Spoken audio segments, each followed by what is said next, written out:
The distress call nobody wanted. Before we begin. Hey everyone watching HFY Nexus Archives. Before we jump into today's story, drop a quick comment below and let me know where you're watching from. It really helps the channel grow and reach more sci-fi fans like you. Now, let's get into it. The Council's emergency. The emergency beacon screamed across 3 star systems before anyone bothered to listen. The Galactic Rescue Council sat in their pristine white chamber on Station Harmony, reviewing the distress signal with the enthusiasm of accountants reviewing overdue invoices. Commander Thexus of the Kryn species adjusted his 6 arms in a gesture of irritation. His crystalline eyes reflected the holographic display showing a dying colony ship. The vessel tumbled through space, life support failing, radiation leaking from a cracked reactor core. Another human vessel, Thexus said with barely concealed disdain. That makes 3 this cycle. They expand too fast, take risks no sensible species would consider, then expect us to save them. Around the circular table, representatives from a dozen species nodded in agreement. The Veloxy delegate, a floating orb of bioluminescent gas, pulsed with colors that translated to frustration. The ship is the Meridian Hope, reported the station's AI in a neutral tone. Colony vessel carrying 873 souls. Families, mostly. They were attempting to reach the Outer Rim territories when their reactor suffered catastrophic failure. The calculation. Counselor Mirith, an elegant being from the ancient Luminar Collective, studied the data with tired eyes. They had lived through 500 years of rescue operations, and the pattern never changed. Distance from our nearest rescue station? Mirith asked. 14 hours at maximum emergency speed, the AI replied. However, the Meridian Hope's life support will fail in approximately 6 hours. Radiation exposure will reach lethal levels within 8. Thexus leaned back in his seat. So we arrived to collect bodies, not survivors. The mathematics are clear. Mounting a rescue operation would waste resources we could use for salvageable situations. The other counselors murmured agreement. It was harsh but logical. The Galactic Rescue Council operated on efficiency.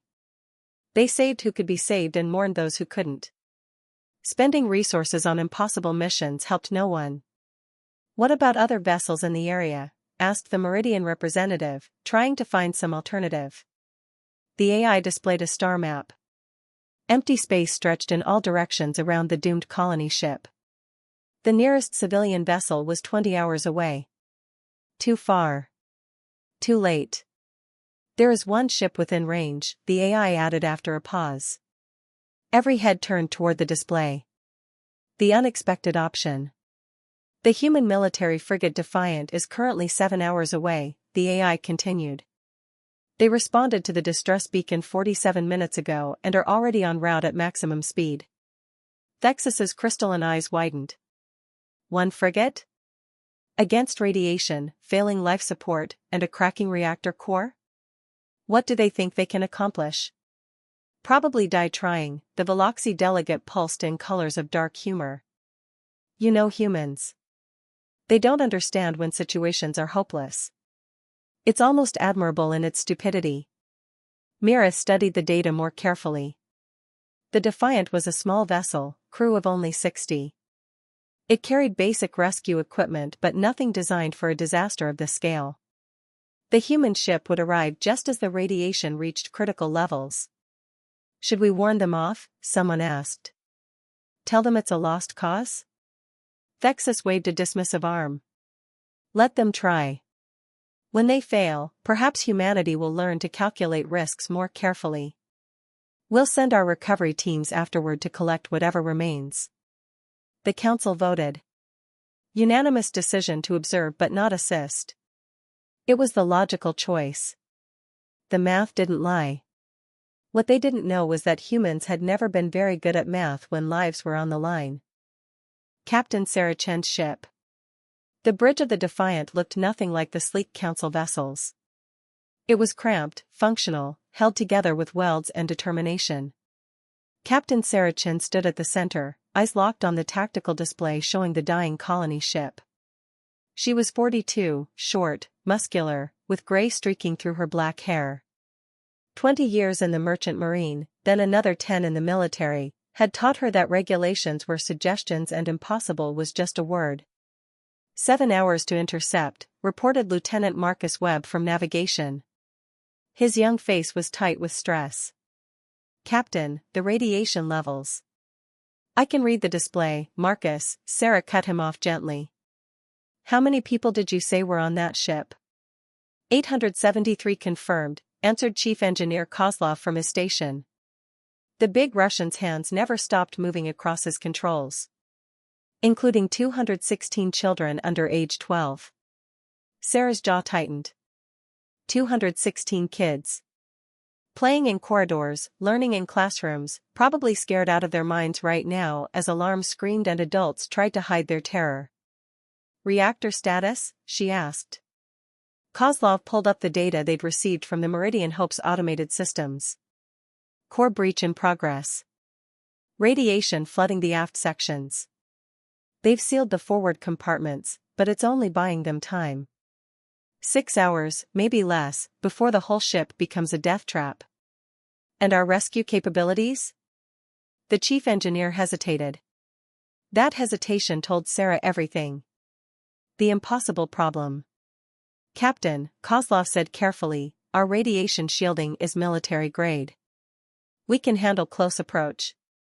But we don't have the capacity to evacuate nearly 900 people. Our transport shuttles can carry maybe 50 at a time. We'd need 18 trips, Sarah finished. At 30 minutes per trip including loading and transfer. That's 9 hours minimum. We don't have 9 hours. The bridge fell silent except for the hum of the engines pushing past their rated limits. Sarah could feel the ship straining, every rivet and weld protesting as they burned toward a disaster they couldn't fix. The Galactic Rescue Council has updated their advisory, Communications Officer Chen reported. No relation to the captain, though they joked about it. They're recommending we observe from safe distance and wait for their recovery teams. Observe, Sarah repeated flatly. They want us to watch 800 people die. They're saying it's the logical choice, Chen continued. That we'd be risking our crew for a mission that mathematics say is impossible. Marcus turned in his seat. Captain, I hate to say it, but they're right. The numbers don't work. Even if we push the shuttles past safety limits, we can't evacuate that many people in 6 hours. The human solution. Sarah walked to the viewport. The stars streaked past as the Defiant burned through space. Somewhere ahead, invisible against the black, 873 people were counting down their last hours. She thought about her daughter, safe back on Earth, starting high school this year. She thought about the 216 kids on that colony ship who'd never see high school if someone didn't do something. You're right, Sarah said finally. The numbers don't work. So we change the numbers. Kozlov leaned forward. Captain? Sarah turned back to her crew. The Galactic Council is thinking like bureaucrats. Calculating acceptable losses, optimizing resource allocation. They're forgetting something important. What's that? Marcus asked. We're human, Sarah said simply. We don't do acceptable losses. Not when kids are involved. Not ever. She pulled up the schematics of both ships on the main display. Chief, how stable is our reactor compared to theirs? Kozlov's eyes widened as he realized where she was going. Rock solid. Military spec, triple redundancy. But Captain, you can't be thinking. I am thinking, Sarah interrupted. We can't take them off their ship fast enough. So we don't take them off. We keep their ship alive. The crew's response. Lieutenant Webb stood up, his chair scraping. Captain, that's insane. Their reactor is melting down. Radiation is flooding their systems. There's no way to. There's always a way, Sarah cut him off. We just haven't found it yet. Chief, can we physically dock with the Meridian Hope? Lock our ships together? Kozlov was already running calculations, his fingers flying across his console.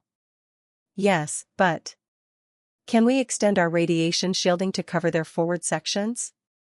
Theoretically, if we reroute power from weapons, life support margins, and secondary systems.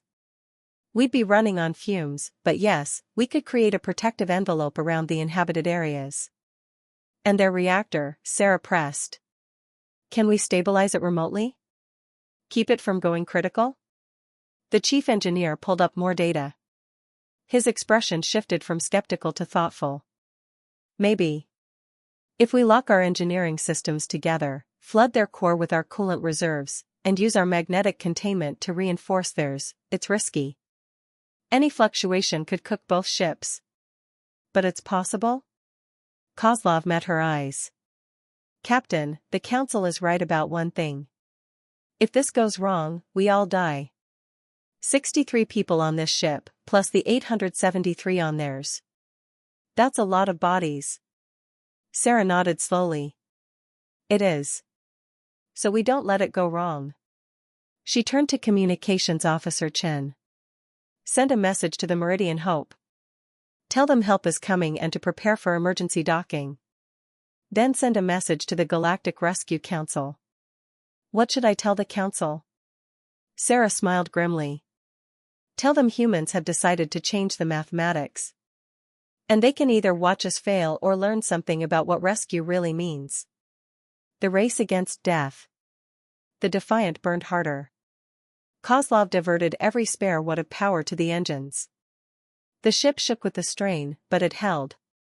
In her private cabin, Sarah recorded a message for her daughter. Just in case. She kept her voice steady, told her to study hard, follow her dreams, and remember that sometimes the right choice wasn't the logical one. Then she deleted it. They weren't going to need last messages. Not today. Back on the bridge, her crew worked with focused intensity. Marcus plotted docking trajectories that should have been impossible. Chin coordinated with the Meridian Hope's captain, a man named Rodriguez who sounded 3 heartbeats from panic. Kozlov built a miracle out of engineering specifications and pure stubbornness. 5 hours to intercept. The Galactic Rescue Council sent 3 more messages advising them to abort. Sarah ignored all of them. 4 hours. Radiation levels on the Meridian Hope were rising faster than predicted. Parents on the colony ship huddled in the forward sections with their children, waiting for death or rescue, whichever came first. 3 hours. The Defiant's engines began showing stress fractures. Kozlov held them together with emergency repairs and whispered prayers to gods he didn't believe in. 2 hours. Sarah stood at the viewport, watching the distant speck of the Meridian Hope grow slowly larger. She could make out its tumbling rotation now, see the glow of radiation leaking from the aft sections. Captain, Marcus said quietly. Even if we pull this off, the Council will call us reckless. They'll say we risked our crew unnecessarily. Sarah didn't look away from the dying ship. They'll say that. And they'll be right. This is reckless. It's dangerous. It violates a dozen regulations about risk management and resource allocation. She turned to face her crew. Every one of them watching her. Trusting her. But 216 kids are going to grow up because we were reckless today, Sarah continued. They're going to have birthdays and graduations and families of their own. And someday, when they tell their grandchildren about the day they almost died in space, they'll remember that someone came for them. She looked each crew member in the eye. That's the math that matters. That's the calculation humans make. So let's go show the galaxy what impossible looks like when you refuse to accept it. 1 hour to intercept. The Defiant dove toward the failing colony ship like a falcon toward prey. Behind them, on Station Harmony, the Galactic Rescue Council watched their displays in stunned silence. The humans were really going to try it. They were going to try to save everyone when mathematics met humanity. The approach. The Meridian Hope filled the viewport now, massive and dying. Sarah could see the damage clearly. Scorch marks along the hull where the reactor breach had vented superheated plasma. The ship's rotation was uneven, wobbling like a drunk dancer. Emergency lights flickered in the few windows that still had power. Beginning final approach, Marcus announced, his voice tight with concentration. His hands moved across the navigation controls with surgical precision. Captain, their rotation is unpredictable. The magnetic field fluctuations from the reactor are making this. I know, Sarah said. She gripped the command chair. You've got this, Marcus. Trust your instincts. The Defiant matched velocity with the tumbling colony ship. It was like trying to dock with a spinning coin while both of you fell down a well. The slightest miscalculation would smash both vessels together, killing everyone instantly. On station harmony, Commander Thexus leaned forward in his seat, all 6 arms gripping the table. This is madness, he whispered. The approach angle alone, no one can dock with a tumbling vessel in a radiation field. But Marcus Webb wasn't no one. He was a kid from Detroit who'd grown up flying cargo haulers through asteroid fields. He'd learned to dock ships before he learned to drive cars. His fingers danced. The Defiant twisted, matched the colony ship's rotation, slid into position like a key into a lock. Docking clamps engaging, Marcus said. Contact in 3, 2, 1. The ships came together with a shudder that rang through every bulkhead. Magnetic clamps seized hold. Docking collars extended and locked. For a moment, everyone held their breath. Seal is good, Marcus reported. We're locked. The engineering miracle. Chief, you're up, Sarah ordered. Kozlov's fingers flew across his engineering console. Beginning power transfer. Extending our radiation shielding to cover their forward sections. On his display, energy readings shifted and flowed. The Defiance reactor screamed as it pushed power through systems never designed for this kind of load. Red warning lights cascaded across every panel. Shield extension at 20%, Kozlov reported. 40%. Come on, you stubborn piece of 60%. The radiation levels around the Meridian Hope's inhabited sections began to drop.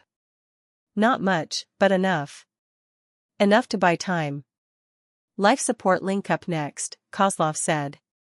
He was sweating now, rivulets running down his broad face. Connecting our atmosphere processors to their systems. Fresh air began flowing into the colony ship. People who'd been breathing recycled terror for hours felt clean oxygen fill their lungs. Children stopped crying. Parents dared to hope. Now the hard part, Kozlov muttered. He brought up the schematics of the Meridian Hope's failing reactor. It looked like a bomb waiting to explode, all red indicators and critical warnings. The magnetic containment was failing. The core temperature was rising. In 30 minutes, maybe less, it would breach completely and take both ships with it. Linking our magnetic containment systems, Kozlov said. This is going to hurt. He pressed the activation sequence. The Defiance reactor surged, its magnetic fields extending like invisible hands into the dying colony ship, wrapping around its failing core, holding it together through sheer force. The military frigate shuddered violently. Lights dimmed. Gravity fluctuated. Several crew members grabbed consoles to keep from falling. Containment link established, Kozlov gasped. But Captain, we're pushing 97% on our reactor. Any higher and we join them in the critical zone. Flood their core with our coolant reserves, Sarah ordered.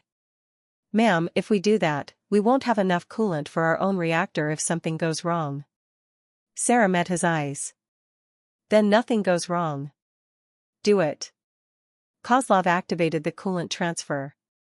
Precious liquid meant to keep the Defiance reactor stable pumped through hastily connected lines into the Meridian Hope's overheating core.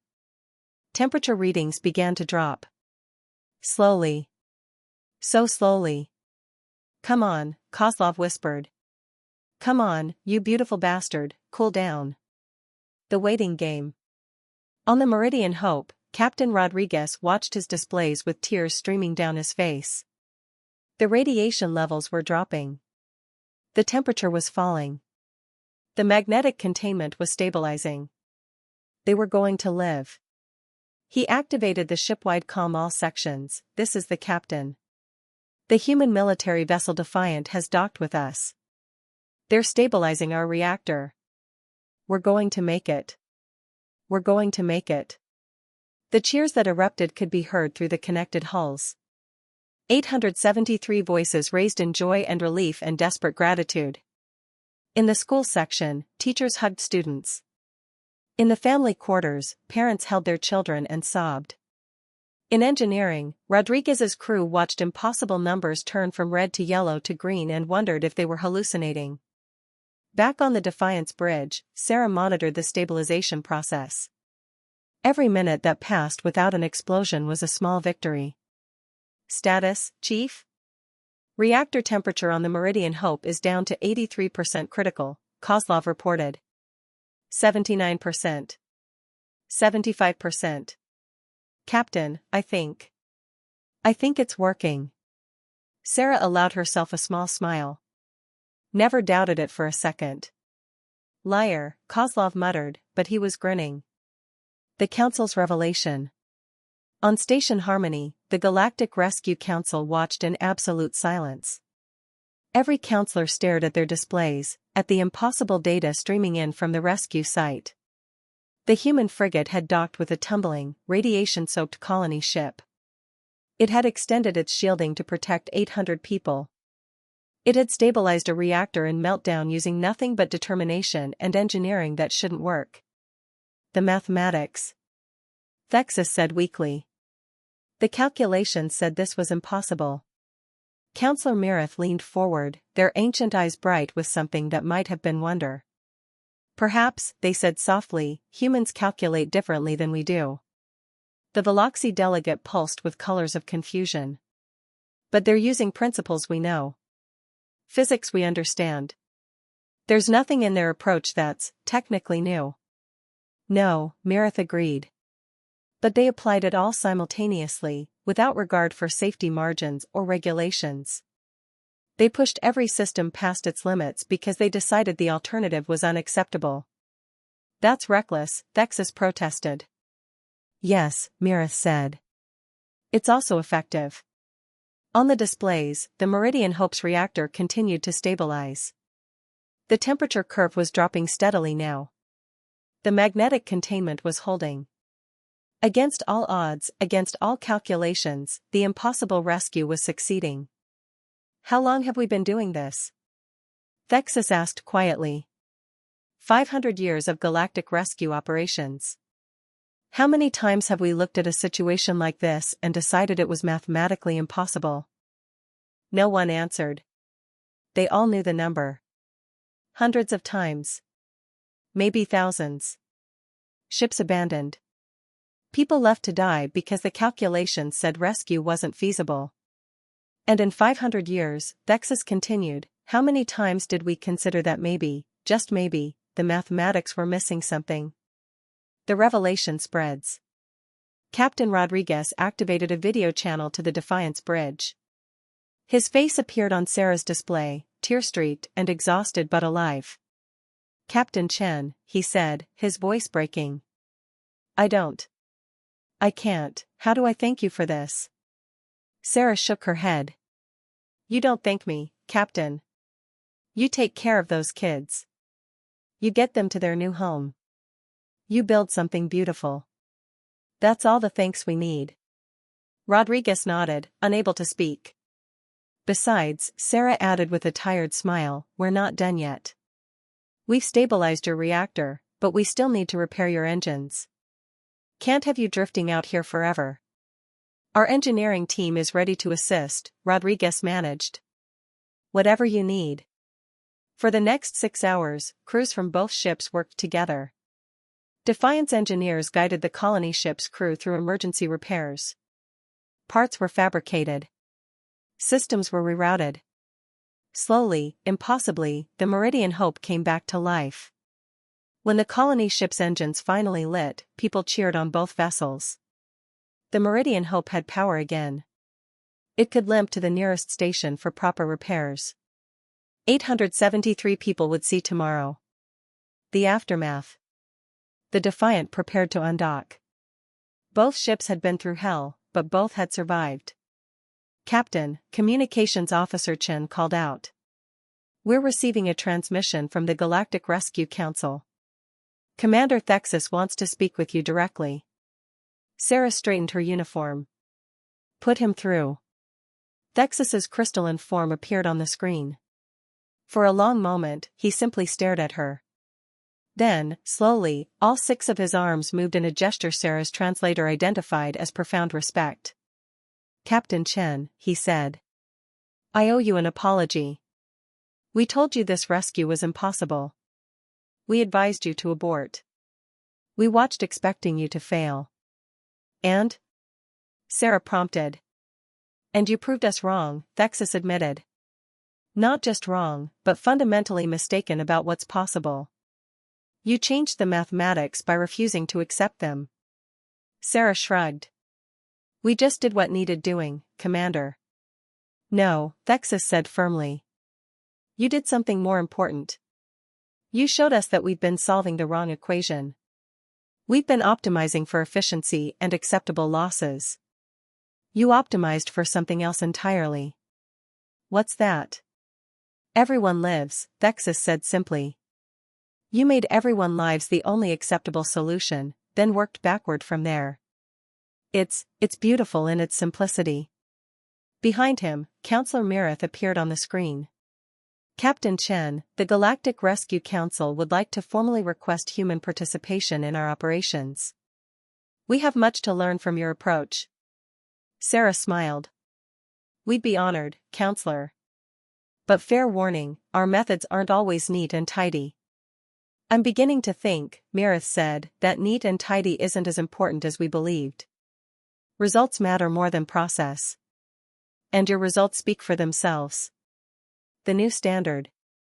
3 months later, the Galactic Rescue Council had been reorganized. Human rescue teams were integrated into every station. The old risk calculation matrices were revised.